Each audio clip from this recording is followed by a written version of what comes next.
Pemirsa, Anda menyaksikan NTV Prime bersama saya, Tasya Liutmila.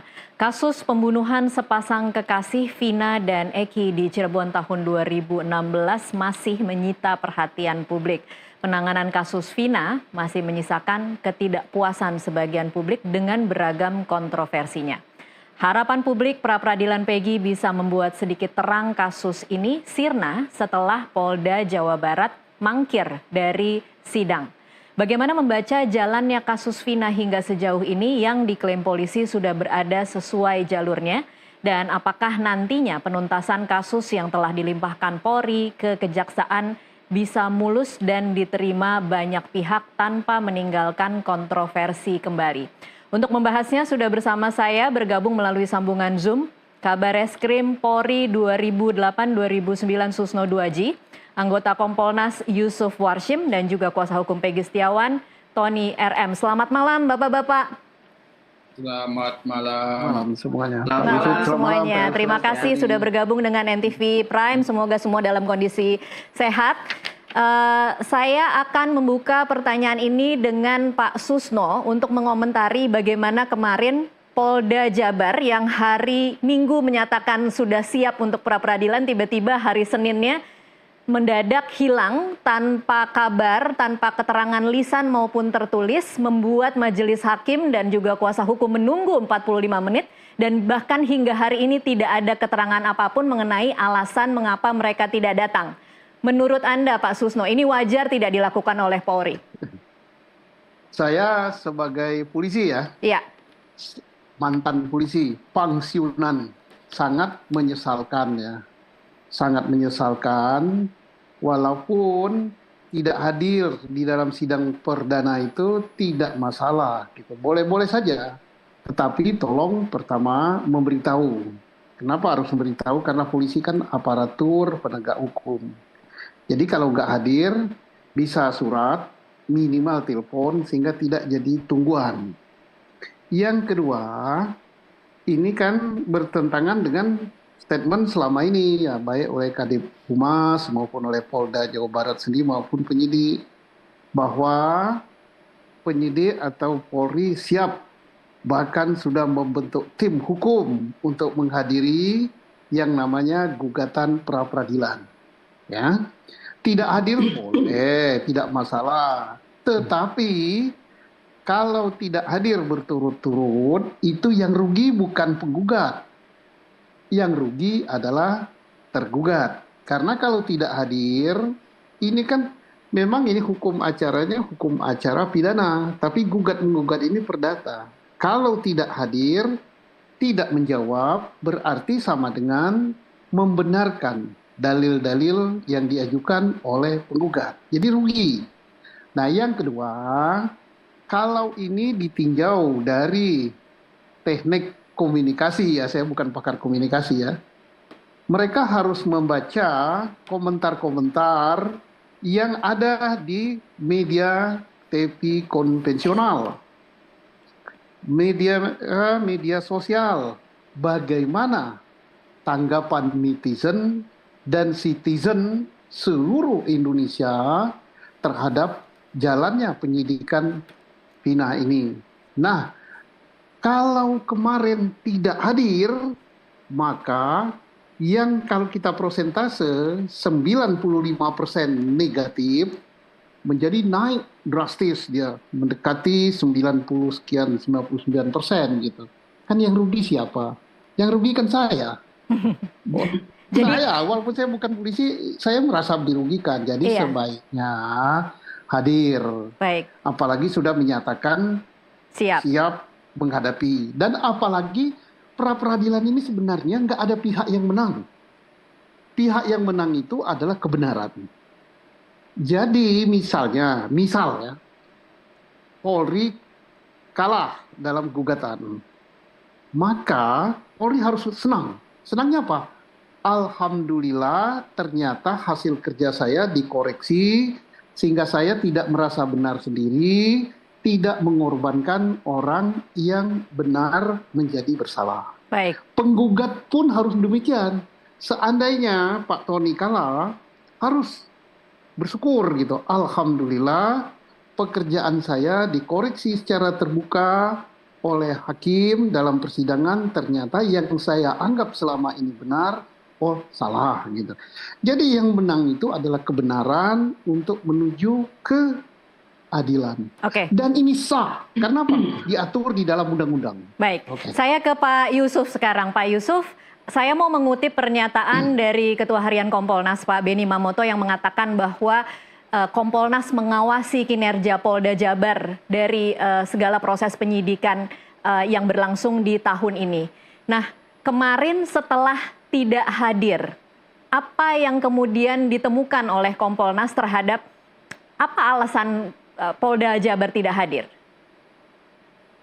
Baik, terima kasih. Jadi kemarin itu setelah ditutup sidang dan ditetapkan oleh majelis hakim ditunda karena ketidakhadiran termohon Polda Jabar, kami langsung bertanya ke Polda Jabar. Itu bagian dari kami bertanya.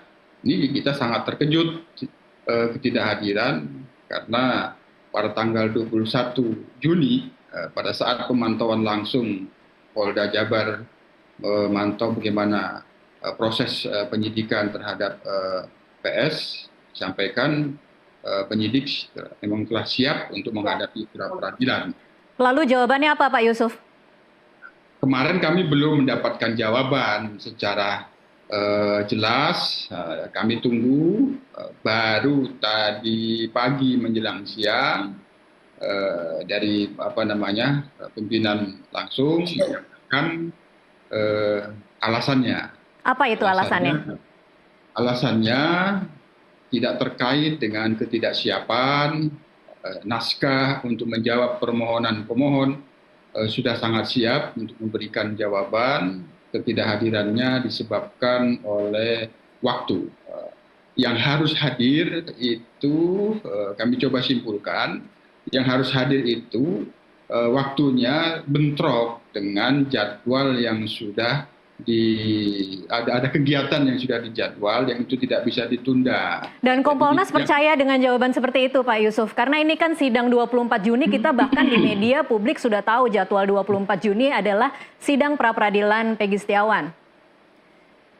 Ya, jadi panggilan sidang itu diterima setelah ada jadwal yang sudah dibuat kegiatan yang tidak bisa ditunda. Itu mengapa penjelasan. tidak ada alasan tertulis atau pernyataan dari Polda? Karena hari ini kami mencoba mengundang Kadif Humas, kami mencoba mengundang Kabid Humas Polda Jawa Barat. Tidak ada jawaban dan tim lapangan kami juga mencoba mencari jawaban dari mengapa Polda tidak datang, tidak ada sama sekali yang memberikan jawaban. Sebentar, tadi saya mau menjelaskan sudah dipotong. Silakan, Pak. Tentu kami sebagai pengawas ketika mendapatkan penjelasan itu ya kami sampaikan kepada publik. Nah, seperti ini alasannya, kami menyarankan agar ini disampaikan kepada publik sebagaimana yang sering kami sampaikan. Apapun perkembangan penanganannya selalu diupdate kepada publik, termasuk alasan kemarin tidak hadir disampaikan dan termasuk kesiapan untuk sidang yang akan datang disampaikan. Kalau memang siap, kami juga menyarankan harus hadir. Tadi persis yang disampaikan oleh Pak Susno. Karena nanti kalau tanggal 1 Juli yang sudah ditetapkan itu tidak hadir, tentu akan ada kerugian yang selanjutnya akan dilakukan sidang putusannya. Kan itu kita syaratkan. Itu yang kita tunggu. Kapan ini dijelaskan? Mudah-mudahan secepatnya dijelaskan oleh pihak Polri atas sebab ketidakhadirannya dijelaskan kepada kami. Baik, Pak Yusuf, ketika Anda merekomendasikan agar dijelaskan dan agar pada pemanggilan berikutnya datang, apa jawaban mereka? Ini siapa yang diajak bicara, Kapolda atau siapa nih, penyidik atau siapa, Pak Yusuf? Ya tentu adalah pihak Polri. Kami menyampaikan itu, kan komunikasinya kan kita ini sebagai pengawas, biar cepat kan langsung ke Polda Jabar. Polda Jabar, ke penyidik. Nah, dalam hal ini karena menghadapi permohonan pra peradilan sudah dibentuk kuasa hukum, maka kuasa hukum tentu dari Bitkum, tim hukumnya, yang mereka yang akan berhadapan dengan permohon di pra peradilan. pada prinsipnya tim hukum sudah menyampaikan secara naskah sudah siap untuk menjawab, hanya kesulitan waktu. Maka oleh karena itu kami sarankan ini harus disampaikan kepada publik ketidakhadiran kemarin supaya bisa memahami. Baik, Dan jadi Pak Yusuf kalau alasannya adalah waktu, artinya seluruh tim hukum dan juga Polda Jabar yang terkait dengan untuk pra peradilan Peggy ini semuanya tidak bisa hadir begitu ya Pak Yusuf? Kan tim hukum itu kan jumlahnya ada. Nah, tim hukum itu kan kami sering Tidak ada satupun yang bisa hadir begitu ya? Sebentar, jangan dipotong dulu.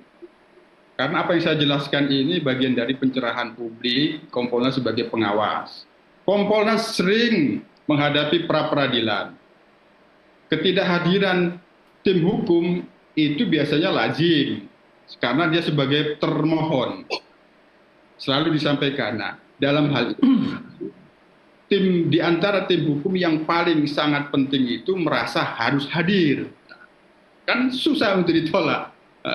Jadi ada tim hukum di antara itu yang harus merasa hadir, hanya waktunya benturan yang sudah dijadwalkan tidak bisa ditunda. Baik. Tentu ini kita sarankan bisa dijelaskan kepada publik agar publik tetap percaya bahwa sidang yang akan datang tim hukum Polda Jabar hadir menghadapi permohonan pemohon dan menjelaskan di hadapan Majelis Hakim Tunggal Pra Peradilan. Itu yang kita sarankan. Baik Pak Yusuf, sebelum saya pindah ke Pak Tony, saya mau konfirmasi satu lagi, tapi tim hukumnya sudah terbentuk ya Pak Yusuf? Sudah. Oke, baik. Saya ke Mas Tony. Mas Tony, ada pernyataan dari tim kuasa hukum Peggy Setiawan yang menyebut kemudian Polda Jabar tidak profesional dan tidak menghormati pengadilan. Mengapa, Mas Tony?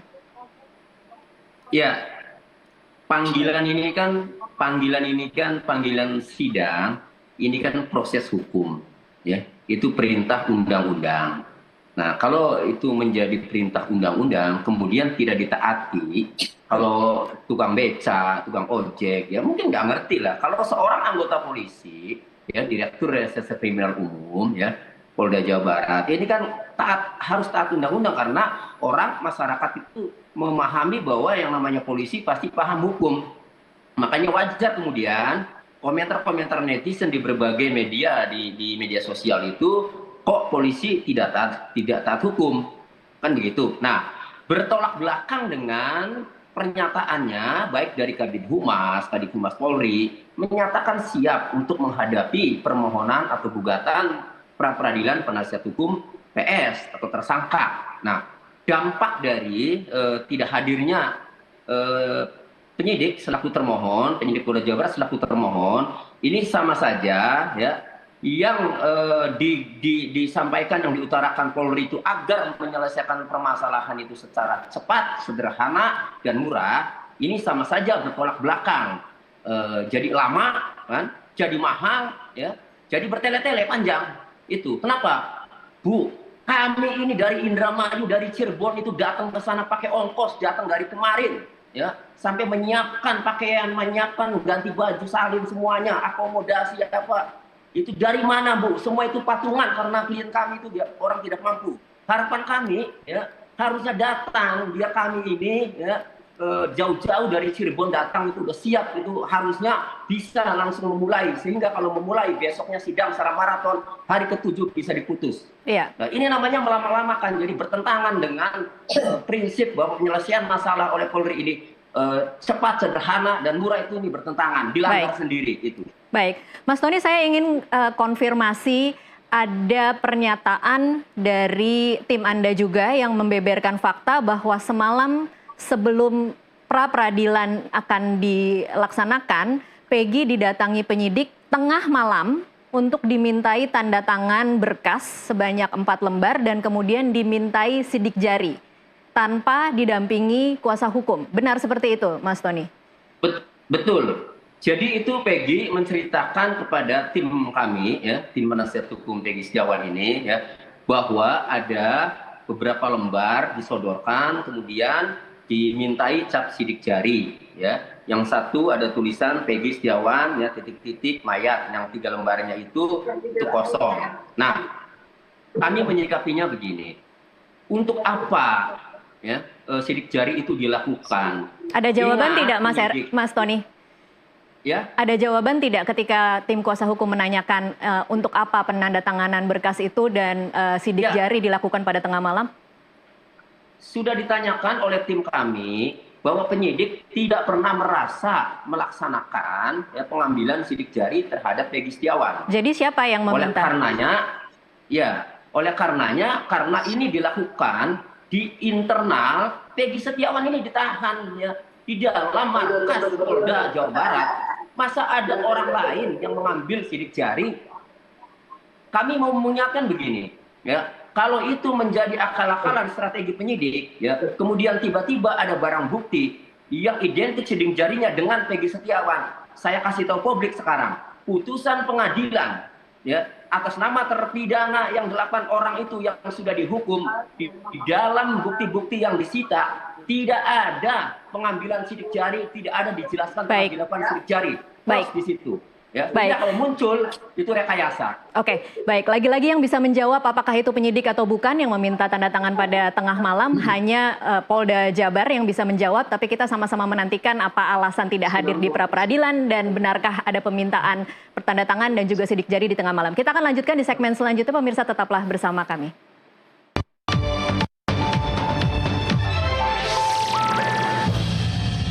Pemirsa, terima kasih Anda masih terus menyaksikan NTV Prime. Sebelum kita lanjutkan perbincangan, kita akan simak informasi berikut ini.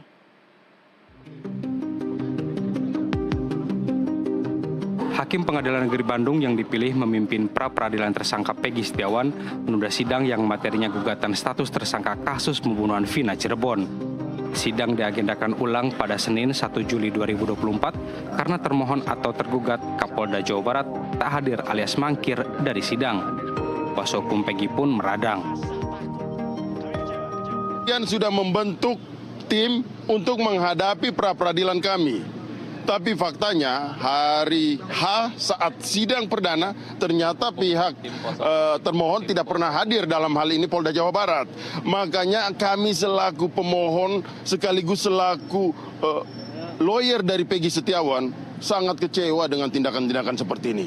Kami menilai bahwa tindakan seperti ini apakah ini adalah mau dibuat lagi seperti alasan-alasan klasik atau cara-cara klasik. Apa itu? Yaitu sengaja untuk diulur-ulur supaya sesegera mungkin ini P21, kemudian pra-peradilan ini gugur. Padahal kami selaku penasihat hukum, kita sama-sama menguji supaya orang jangan terlalu jauh. Para pencari keadilan ini jangan terlalu jauh merasakan perihnya.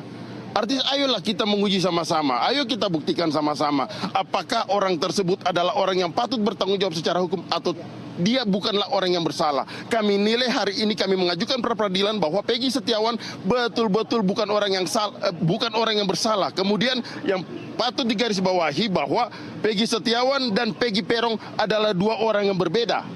Peggy Setiawan saat terjadi peristiwa pembunuhan dan perkosaan di Cirebon, yang bersangkutan nyata sekali berada di kota Bandung ini. Tapi kemudian ditarik di dalam persoalan ini seolah-olah dia harus bertanggung jawab. Apakah karena Peggy Setiawan hanya seorang kuli bangunan atau hanya orang miskin yang tidak berdaya yang kemudian dia akan dikorbankan untuk menutupi kelemahan dan kekeliruan dalam kinerja para penegak hukum. Kami tidak setuju, kami akan lawan pasti. Mangkirnya polisi di pra-peradilan Peggy bahkan disayangkan Wakapolri periode 2013-2014, Komisaris Jenderal Purnawirawan Ugroseno. Ini pra-peradilan kan bukan menang atau kalah, bukan. Jadi melihat sesuai prosedur atau tidak. Ya. Misalnya ini kan kaitan dengan penetapan tersangka, punya penahanan Peggy kan. Gitu. Jadi kalau alat bukti sudah kuat ya disampaikan di pengadilan bahwa memang kuat untuk diduga sebagai pelaku tindak pidana yang berkaitan dengan pembunuhan Peggy dan Vina. Jadi ya kalau saya sebagai Purnawirawan Polri melihat ini ya sangat sangat sedih kalau pra peradilan saja tidak bisa hadir seperti itu. Oke, ya. tapi logikanya Pak, ketika berkas itu sudah dilimpahkan ke kejaksaan, apakah artinya memang sebenarnya bukti-bukti itu sudah lengkap sehingga seharusnya mudah saja Polda hadir hari ini di pra peradilan? Ya, kalau bukti, Atau tidak ada korelasinya antara berkas lengkap dengan hadir di pra peradilan? bukan. Jadi kalau ada pra peradilan biasanya ada semacam status quo ya. Jadi tidak ngambil langkah apa-apa.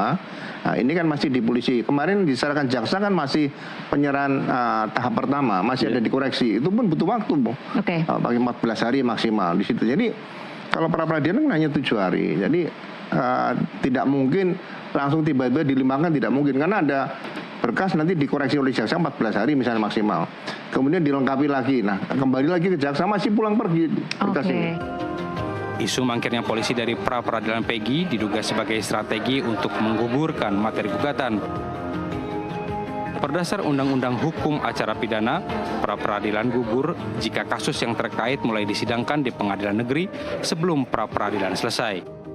Lantas, kenapa polisi mangkir di saat masyarakat berharap kasus Vina diusut tuntas demi keadilan bagi korban? Tim Liputan NTV melaporkan.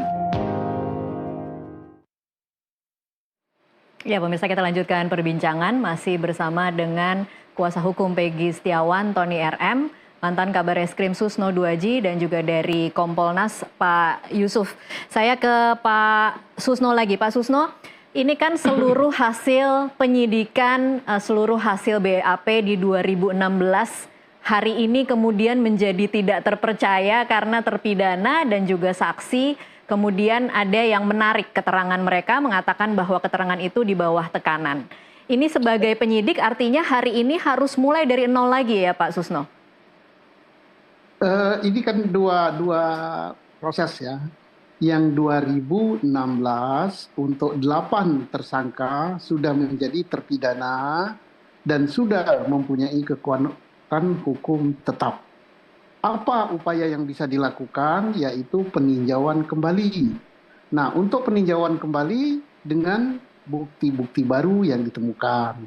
Termasuk misalnya kalau di dalam proses ada kekerasan, ada kesaksian bohong, kesaksian palsu, dan sebagainya, apa saja yang ditemukan setelah perkara ini berjalan, dan yang itu belum pernah dibawa ke pengadilan terdahulu, ditemukan sekarang, maka itulah bahan untuk mengajukan peninjauan kembali. Sedangkan untuk Peggy, berkasnya sudah sampai ke kejaksaan sebagai tersangka dalam tahap pertama. Nah, tahap pertama ini masih panjang ceritanya. Kalau tidak direkayasa. Iya. Tapi yakinlah tidak mungkin direkayasa. Karena apa? Perhatian seluruh Indonesia tertuju kepada ini. Jaksa pasti akan hati-hati selaku penuntut. Tidak mungkin akan bisa kong kali kong diterima langsung 3 hari P21. Kemudian pengadilan juga begitu. Tidak mungkin misalnya pagi tadi diserahkan berkas, besok langsung buka sidang. Itu model-model lama, model-model Polri. Dan kebetulan saya ini mantan Kapolda Jawa Barat loh. Yang mudah-mudahan yang nyidiknya bukan lagi orang-orang yang di era saya dulu gitu. Saya malu gitu ya. Malu ya Pak Susno? Iya malu lah, tapi mau gimana lagi kan nggak mungkin lah. Mudah-mudahan nanti akan ditebus dengan hari Senin depan tanggal 1 hadir dengan elegan. Nah, sedihnya saya apa? Ngasih surat saja tidak, nelpon tidak, jadi kayak gimana lah gitu ya. Begitu nyaris tak terdengar suaranya. Pak Susno, kalau dengar tadi jawaban dari Pak Yusuf bahwa alasannya adalah waktu, itu bisa dipercaya tidak Pak Susno? Itu biar Kompolnas nanti yang memperdalami. Karena masyarakat yang mendengar dialog kita malam ini sudah punya penilaian khusus karena Polda itu bukan satu orang ya. Sejak Kapolda, mungkin anggota Polda Jawa Barat itu ada 30 ribuan orang yang diberi surat kuasa, apalagi ada tim. Udahlah, saya nggak mau bahas itu. Nanti kasihan Polri-nya terperosok terlalu dalam. Gitu.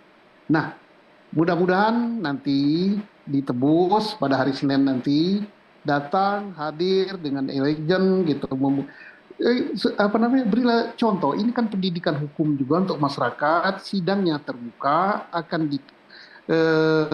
dipantau oleh seluruh Indonesia, dan mungkin media-media akan melaporkan pandangan mata dalam sidang ini. Mungkin melebihi pertandingan sepak bola berapa kemarin, U23 ya. Baik. Jadi tolonglah dengan bagus, sampaikanlah argumen-argumen hukum gitu secara kesatria. Kalau memang salah ya diakui salah untuk perbaikan. Toh Polri itu kan milik seluruh Indonesia. Yang kita cari adalah keadilan. Dan semboyan kita selama ini adalah lebih baik membebaskan 1.000 orang bersalah daripada menghukum 1 orang tidak bersalah. Baik. Jadi begitu. Ya. Baik, saya ke Pak Yusuf. Baik, Pak Yusuf, kalau dari pengamatan atau pengawasan Kompolnas selama ini, kemudian melihat bagaimana fakta-fakta di 2016, beberapa laporan kemudian ditarik, bagaimana Anda kemudian mencatat atau memisahkan antara fakta yang benar dan fakta yang kemudian mungkin direkayasa atau diberikan di bawah tekanan?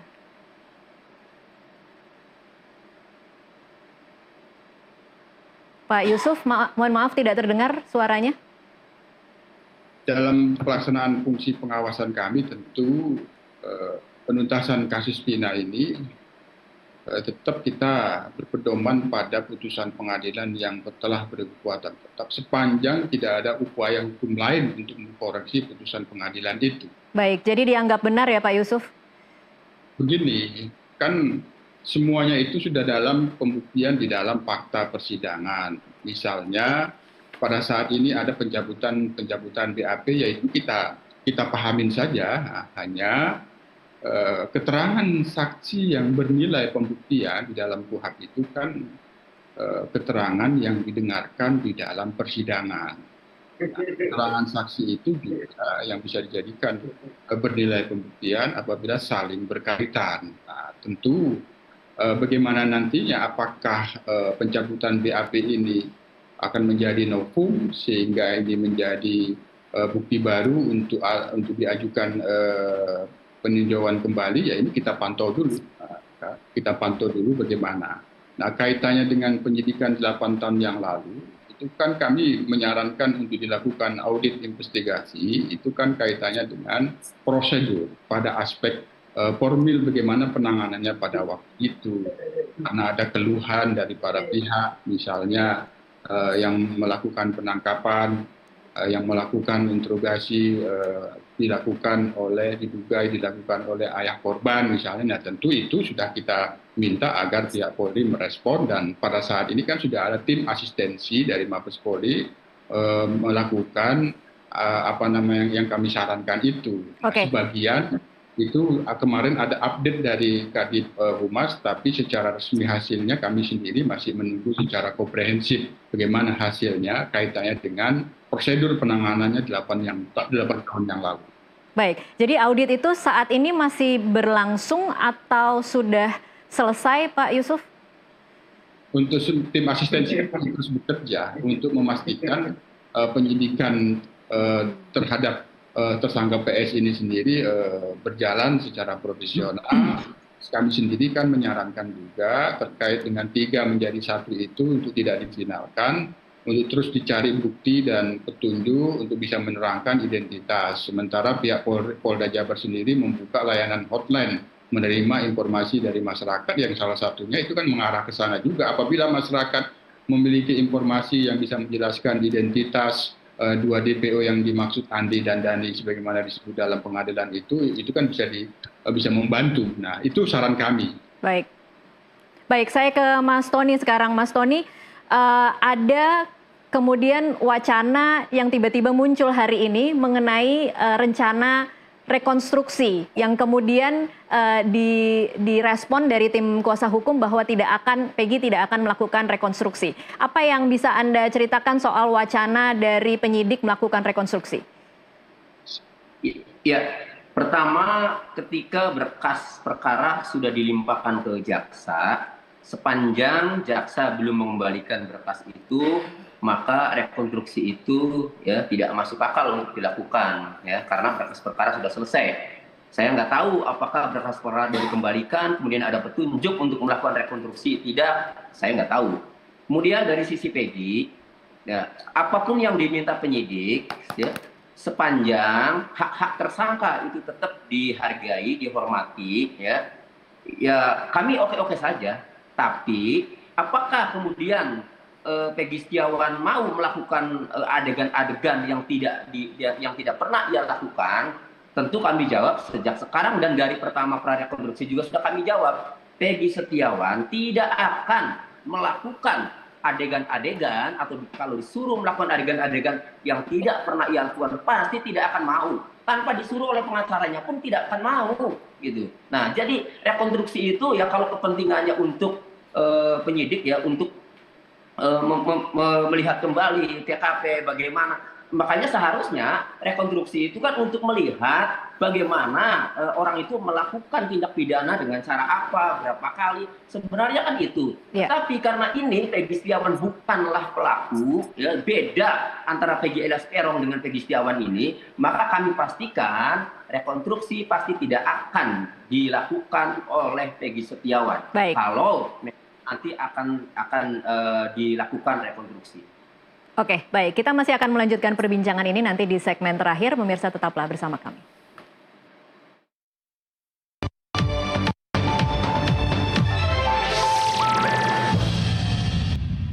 Ya, pemirsa, kita lanjutkan perbincangan. Saya ke Pak Susno lagi. Pak Susno, minggu lalu Kadif Humas Polri Irjen Sandi Nugroho sudah menyatakan bahwa Ibtu Rudiana, ayah salah satu korban, Eki, sebagai ayah korban semua sudah diperiksa oleh Propam dan dinyatakan tidak bersalah.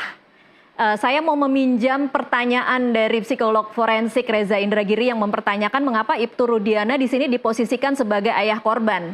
Tentu saja tidak ada kode etik yang dilanggar sebagai ayah korban, tetapi yang dipertanyakan selama ini kan adalah bagaimana Ibtu Rudiana diduga menyelidiki, menginterogasi, dan kemudian menangkap sejumlah orang yang dianggap sebagai pelaku. Tanggapan Anda, Pak Susno? Saya sama dengan Pak Reza Indragiri.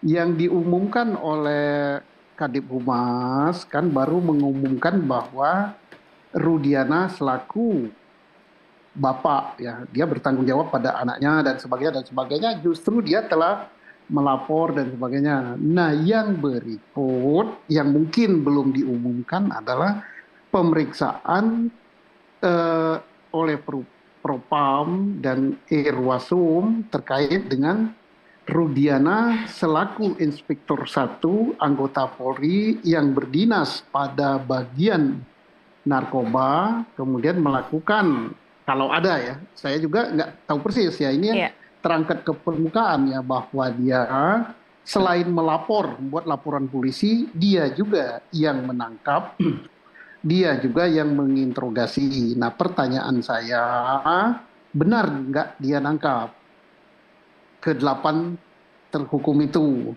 Benar nggak dia menginterogasi? Karena ini bukan tertangkap tangan ya. Kalau dia benar melakukan itu, tentunya saya yakin Propam akan menyatakan dia bersalah melanggar kode etik. Baik, Pak Susno masih percaya bahwa Pak Susno masih percaya bahwa setelah ini kemudian akan ada hasil penyelidikan dari Propam dan Itwasun bahwa kemudian Ibtu Rudiana itu diperiksa sebagai Kasat Reskrim yang 2016 waktu itu kemudian seperti berperan sebagai penyidik untuk kasus Vina. Bukan Kasat Reskrim ya, kalau nggak salah dia orang narkoba ya. Kanit narkoba. Kasat narkoba, iya. Mohon maaf, Kasat Res narkoba. Kasat Res narkoba, dia bukanlah anggota reserse. Iya. Tidak semua Polri berwenang menangkap. Tidak semua anggota reserse berwenang menangkap. Anggota reserse berwenang menangkap kalau bukan tertangkap tangan yang diberi surat perintah. Nah, sekarang kalau memang Ibtu Rudiana tidak ada surat perintah, melakukan penangkapan dan tertangkap tangan, ya jelas itu salah ya. Kemudian kalau ada surat perintah, maka yang salah dua. Yang memberi perintah salah, yang melakukan juga salah. Baik. Kan? Tapi mari kita tunggu hasil pemeriksaan Rudiana selaku anggota Polri yang diduga ya. Jadi kita tetap diduga, yang Iya. diduga menyalahgunakan kekuasaan, menangkap, menginterogasi, dan sebagainya. Baik. Nah, itu yang kita tunggu. Kalau itu ternyata, oh dia tidak pernah nangkap dalam kasus ini, oh dia tidak pernah menginterogasi, ya alhamdulillah, berarti informasi yang tersebar ke masyarakat yang salah. Oke. Tetapi kalau benar itu dilakukan, daripada seluruh anggota Polri menerima akibat yang jelek, ya tidak saja kita. Nggak Baik. rugi kok, masih banyak anggota polisi. Oke, saya ke Pak Yusuf sekarang. Pak Yusuf, apa temuan Kompolnas soal dugaan bahwa Ibtu Rudiana diduga melakukan penangkapan dan menginterogasi di 2016? Ya, secara umum kan kami melihat penanganan awal, terutama penyidikan di Polresta Cirebon, ini kan sebenarnya bermula dari kelemahan pada saat menyimpulkan kecelakaan lalu lintas. Nah, ini personil yang menyimpulkan kecelakaan lalu lintas ini sudah diberikan sanksi disiplin. Nah, akibatnya kan korban dimakamkan. Nah, dari peristiwa itu ayah korban meragukan bahwa ini kecelakaan lalu lintas, sehingga sebagai insting penyidik melakukan pendalaman, penggalian informasi-informasi, dan kemudian pada tanggal 31 Agustus 2016 membuat laporan polisi. Nah, sementara dalam proses penanganan ini kami kan mencatat ada keluhan-keluhan dari pihak terpidana, terutama yang pada saat ini sedang menjalani proses pemidanaan, bahwa diduga Pak Rudiana, ayah korban Eki ini menyalahgunakan kewenangan, melakukan penangkapan. Sementara memang persis sebagaimana yang dijelaskan oleh Pak Susno, sebenarnya setiap anggota polisi itu karena hak dan kewajibannya, dia bisa melakukan penangkapan tanpa surat, misalnya kalau itu tertangkap tangan, melihat langsung orang sedang melakukan pidana kan harus ditangkap, tapi itu kan penangkapannya sebenarnya dalam kategori mengamankan. Baik. Dia tidak boleh menindaklanjuti hasil tangkapannya itu kalau dia tidak berwenang, kemudian diserahkanlah kepada pihak berwenang penyidik yang dalam hal ini. Nah, ini kan tidak tangkap tangan, tapi diduga melakukan penangkapan sepihak, menginterogasi sepihak. Namun dari keterangan yang dari fakta-fakta yang kami kumpulkan juga di beberapa media, Pak Rudiana sebagian menyerahkan ke pihak Reskrim. Nah, tentu ini perlu dilakukan audit investigatif. Itulah yang kami sarankan agar ini diperiksa. Sekali lagi, apabila ada pelanggaran yang sifatnya formil, tentu ini tidak menggugurkan aspek material yang saat ini sudah dibuktikan oleh putusan pengadilan. Nah, itu. Baik. Hanya audit investigatif yang kami maksud ini agar bisa menerangkan bagaimana profesionalitas dan akuntabilitas prosedur penanganannya pada waktu itu yang ada keluhan penyalahgunaan yang diduga oleh Pak Rudiana, ayah korban. Itu yang perlu disampaikan. Baik, saya ke Mas Tony RM, dan ini juga mungkin sekaligus pertanyaan penutup karena durasi kita sudah habis. Mas Tony, kalau dari tim kuasa hukum, apa antisipasi dan juga harapan untuk pra-peradilan 1 Juli mendatang? Ya, jadi antisipasi, jadi persiapan ya, kami dari tim penasihat hukum Peggy Setiawan ini sudah sangat siap. Ya, sudah sangat siap, makanya ketika permohonan pra-peradilan didaftarkan, itu kami sudah sangat siap ya. Sudah dituangkan di dalam dalil-dalilnya dalam posita ya, dan sampai petitumnya itu agar penetapan tersangka itu batal dan tidak mengikat, tidak mempunyai kekuatan hukum. Nah, jadi yang kami tunggu-tunggu ini justru ya, semua masyarakat Indonesia menunggu justru alat bukti apa yang dimiliki oleh penyidik sehingga menetapkan klien kami sebagai tersangka. Ada pendapat ahli mengatakan kalau penyidik sudah menetapkan tersangka pasti memiliki 2 alat bukti. Oke, tetapi apakah alat buktinya berkualitas atau tidak? Kalaupun saksi-saksinya saling berkesesuaian atau tidak? Ini akan kami lakukan perdebatan, ini kami akan hajar nanti di pra-peradilan. Mas Tony, kalau tidak hadir lagi bagaimana Mas Tony? Ya, kalau Polda Jabar tidak hadir lagi 1 Juli? Bagus, biar diputus tanpa kehadiran Polda Jabar. Menang. Menang WO. Menang WO. Diputus persyak ya. Oke, Saran baik. saya penyidik nggak usah hadir tanggal 1 Julinya, udahlah, daripada dipermalukan nanti.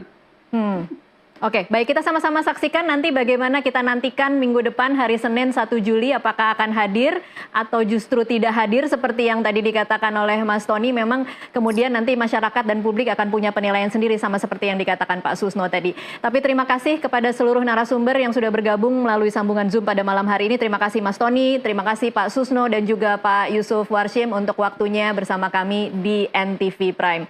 Dan pemirsa, demikianlah NTV Prime kali ini. Saya Tasya Lutmila mewakili seluruh kerabat kerja yang bertugas mengucapkan terima kasih atas kebersamaan Anda. Tetaplah bersama NTV karena usai jeda kami akan